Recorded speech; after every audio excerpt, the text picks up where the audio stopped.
time in American history. I don't want to undersell that.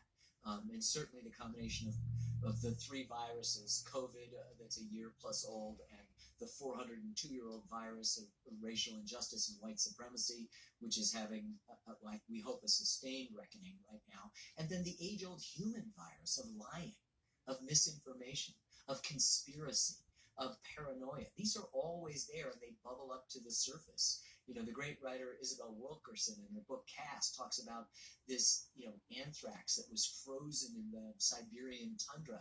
And then when global warming heated it up, people started dying again. And so I think this is the metaphor for us too. This hatred, this suspicion of the other. Look, one way to do this, Andy, is just tell you, I have been for 45 years making films about the U.S., but I've also been making films about the lowercase plural pronoun of that, us. And what I've discovered, all of the majesty and the complexity and the contradiction and the controversy of the United States, but all the intimacy of us, is that there's only us and there's no them. There are a lot of people out there making lots of money on them. And it's being exploited, and the big lie is part of the combination of that. But a story is a story. Richard Powers, the novelist, said, the best arguments in the world won't change a single person's mind. The only thing that can do that is a good story. I am in the business of trying to tell stories. I hope they're good, and I speak to everyone.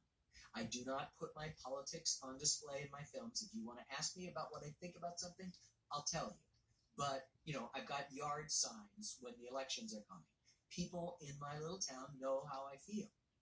However, in the films, we tell a complicated American story. I had an example of one guy who was thinking of underwriting the Roosevelts. And he said, yeah, but, show me what you do for the New Deal, and then I'll give you money. He was very conservative. And I'm saying to myself, no, I'm not going to do that. That's not how it works. Nobody can have that kind of thumbs up, thumb down with me. He's turned out to be a wonderful friend. But when he came to me after the film came out, he said, Ken, that was perfect the way you did it.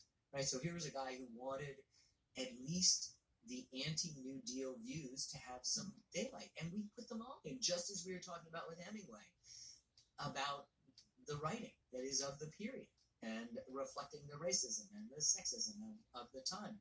And here's this toxic masculine guy, but also is interested in gender fluidity.